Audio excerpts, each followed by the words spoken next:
Get rid of your old computers, because the future of technology has arrived.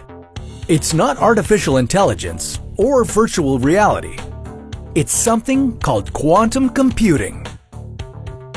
And it could completely revolutionize every aspect of our society, from healthcare to finance and even national security. But what is it? And how does it work? When can we expect it? And what could happen if it gets into the wrong hands? This is What If, and here's what would happen if we had working quantum computers today.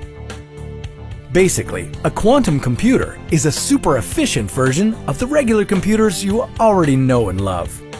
When a regular computer is used to solve a problem, it has to filter through all the possible answers one at a time. Whereas a quantum computer can filter through 1 billion possible answers at once to find the correct one in just a fraction of a second.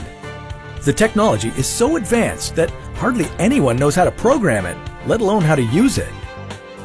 So, how much power and control would quantum computing give to the first country or person who perfects it?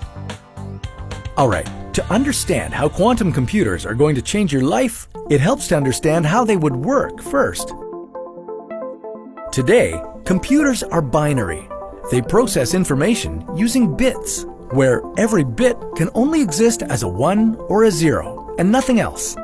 A bit is relatively simple. It's the representation of one state or another, like if a light bulb is on or off.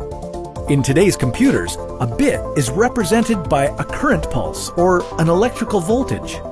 Are you still with me? Alright, we're almost there. In the case of quantum computers, information is processed using qubits. These are similar to bits, but they can be ones and zeros at the same time. To understand the difference between bits and qubits, picture a sphere and give it both a north and south pole, where the north pole represents 1 and the south pole represents 0. With a bit, the poles are the only usable spaces on the entire sphere, and only one of them can be used at a time. With a qubit, the whole sphere becomes a usable territory. You don't have to grasp the complicated physics behind it, but the main point to take away is that qubits can deliver more complex data and allow us to encode more information into much smaller computers.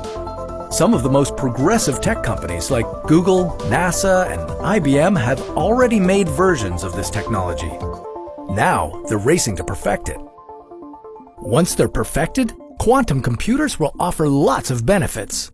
For one thing, they'd be a game changer in the field of cryptography, mainly because of their ability to enhance security protocols by generating truly random numbers. Because of this protection, communications devices that are quantum-based could be used to transmit medical and government records, defense data, or other sensitive materials without fear of them ending up in front of the wrong eyes.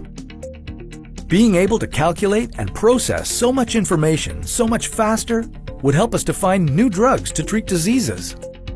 It would speed up the development of life-changing medications.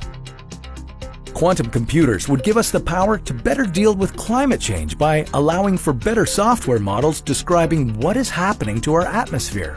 And that could help us reverse the adverse effects of climate change. But it's not all good news. As we said before, no one's perfected it yet. If the first person who does wants to use the tech for ulterior motives, we could all be in trouble. As soon as a working quantum computer exists, our modern cybersecurity methods would become almost useless. Today's encryption algorithms use huge math equations and problems that are virtually impossible to solve. A quantum computer, with its 0 and 1 dualities, would have the power to solve these algorithms with relative ease. So I guess we'll just have to cross our fingers that one of the good guys figures it out first. Maybe we could even use these early generation quantum machines to perfect future models and make them even more powerful. But that's a topic for another What If.